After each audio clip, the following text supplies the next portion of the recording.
In my life as a physician, I was working on a doctorate in nutrition.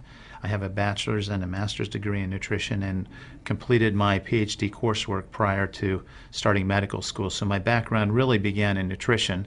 When I entered medical school, I was sort of trained like most allopathic physicians that our job is to diagnose disease and to treat it with medication and surgery when necessary.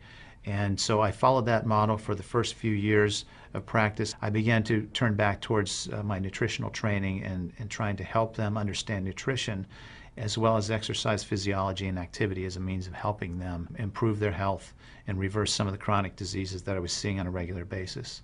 Many processes within our bodies produce free radicals. Free radicals are entities that have lost an electron. They are positively charged. They come from the breakdown of foods, from the breakdown of toxins, and they enter our bloodstream. These free radicals are potentially harmful to cells. They will attach themselves, for example, to the lining cell of an artery. And when they do, they will produce an injury. That injury will create a response in the body trying to heal it. Platelets will come from the blood and try to plug that injury. And in the process of making a clot, in the process of then bringing in scavenger cells to repair the damage, the blood vessel is damaged. That's one of the theories of atherogenesis. I've been here for over 20 years as a dentist, and prior to that I was a dental hygienist. When I worked as a dental hygienist, I got very interested in nutrition and the nutrition and how it relates to the teeth and how it relates to the person. I've been asking every patient, most of the patient comes every 3 years or so. So I observe every year carefully, and I tell them your colon becoming very firm and tight and developing more pockets, so you have to change your diet, to my diet. Then they improve year by year. That's at least like 2 years, 3 years later, their colon becomes soft and pliable. Even you have a lot of pockets, diverticulosis, which can create thickening of intestinal, the muscular layers. So this diet and the water can change your body situation. I tell my patients that we are one big biochemical reaction. Everything that's happening in our body is a biochemical reaction. And for biochemical reactions to occur, we need a solvent. And the solvent in our bodies is water. So there's no question that the most important thing that we can do is hydrate our bodies. Acid reflux, as you know, is a huge problem in our country.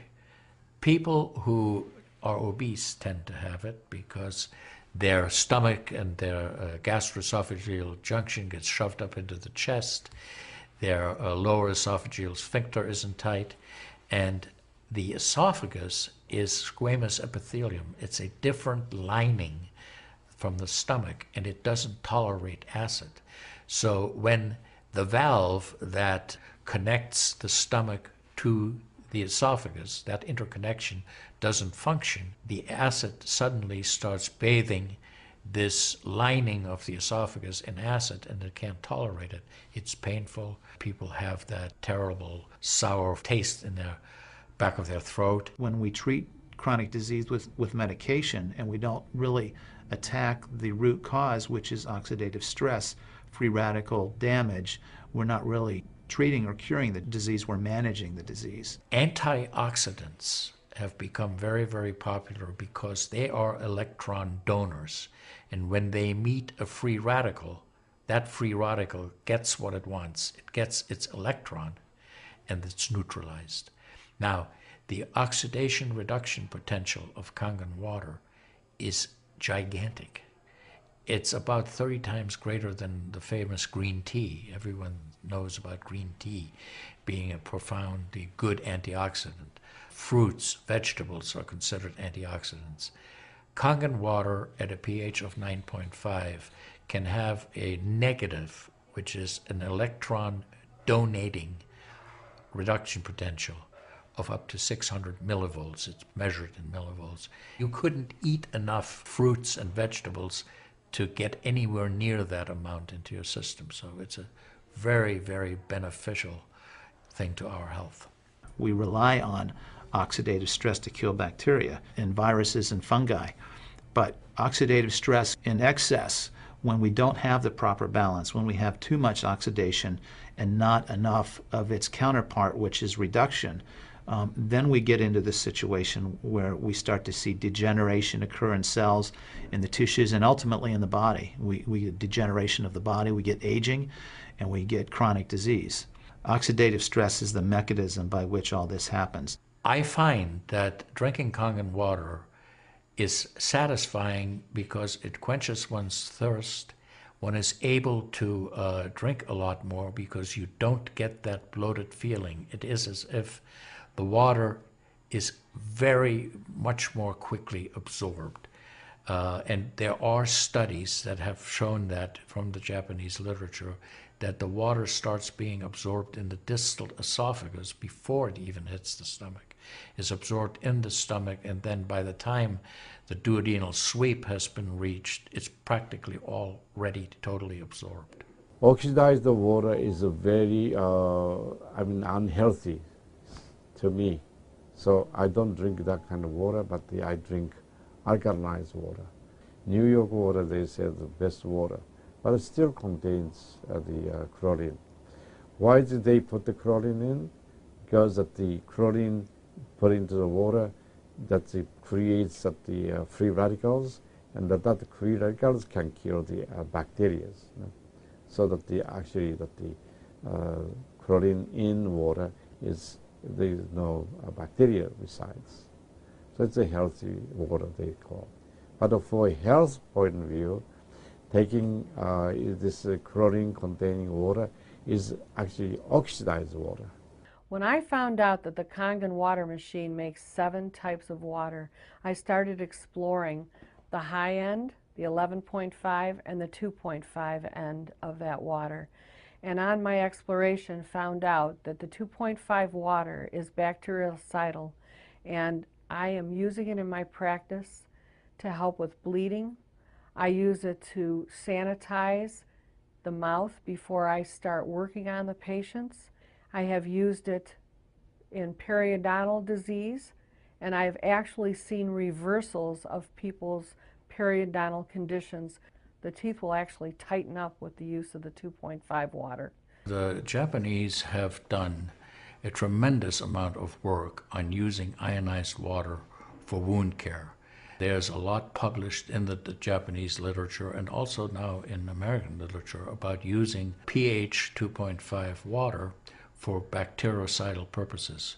Staph aureus, for example, cannot survive in 2.5 pH water.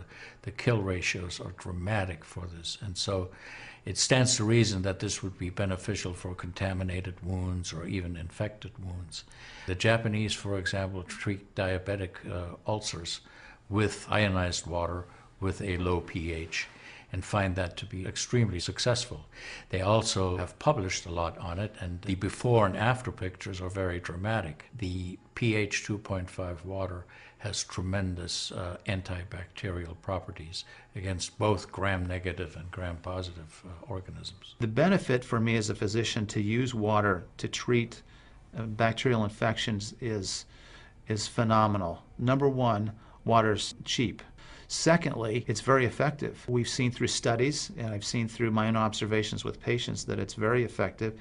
And thirdly, there's no side effects to it. With the standard American diet, it's actually very sad. I mean, that is what it stands for. Standard American diet is filled with sugars and the high energy drinks and even the bottled waters, the potato chips and the pizza and the things that these children are getting in the vending machines.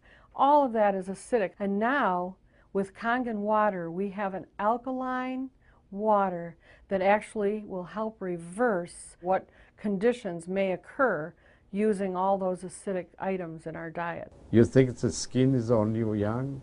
No, artery is young too.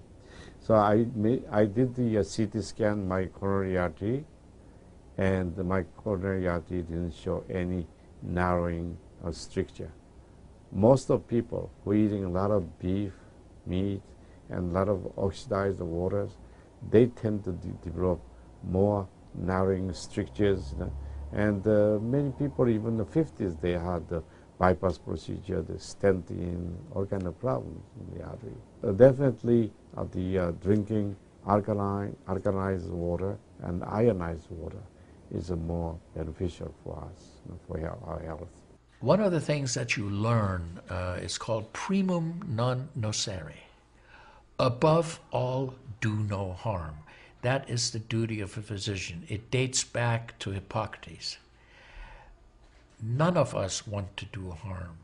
What we should do, and I think when we're convinced of something that is really truly good for people, we should go and recommend it to people. Anytime our body sees protein that it doesn't recognize, we have the susceptibility to cause an inflammatory reaction or an allergic reaction. I think that helps me understand why so many asthmatics and why so many people with allergic rhinitis and other allergies do very well with this water in terms of controlling their allergies, because I really do think there's a connection there with incompletely digested proteins through the typical American diet that we consume. Periodontal disease affects 75% of the population. And periodontal disease is a silent disease of the mouth. In other words, you don't really know you have it until it's too late. What I have found is that we do comprehensive cleanings on people to try to get their mouth healthy again. But we use as an adjunct the acidic water that we make here at the office with our Kangen machine, and we use it under the sulcus of all the teeth, in other words, around the teeth and the gums, to clean all the bacteria during our procedures.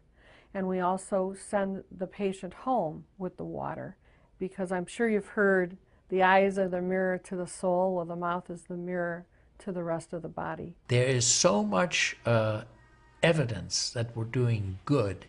Look at Japan.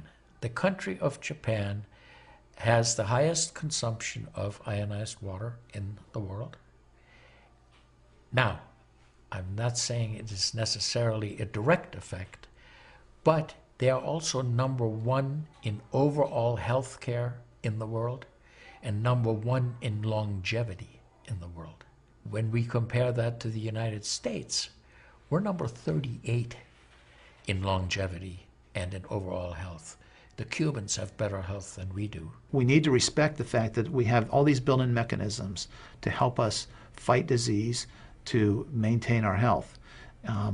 But we need to support ourselves in that healing process by eating natural foods, by drinking the right type of water, by managing stress, by getting plenty of exercise and plenty of oxygen to our lungs. This is a very important. You just change your diet very little bit. Enjoy the health, enjoy your longevity too. I think #1 most important thing is water. To drink water, alkalized and ionized water, which is Kangen water. I'm very excited that Kangen water is here to help both children and adults alike. I'm having great results with it in my practice, and my patients are loving it. I've had the great fortune in my life to have graduated from one of the finest medical schools in the world, Harvard. I was trained in the Harvard residency program. I've spent my entire professional career affiliated with that institution. One of the best things, next to being affiliated with this great institution, has been my discovery of Kangen water. For those of you who are trying to optimize your health and trying to do everything you can to have good health, to maintain your health, preserve your health, my plea is just to try the water. There's nothing more simple, there's nothing more inexpensive, and there's nothing more powerful and effective than Kangen water. In Japan, they have a saying, Mizuo kaereba, jinsei ga kawaru. Translated, change your water, change your life. Do yourself and your family a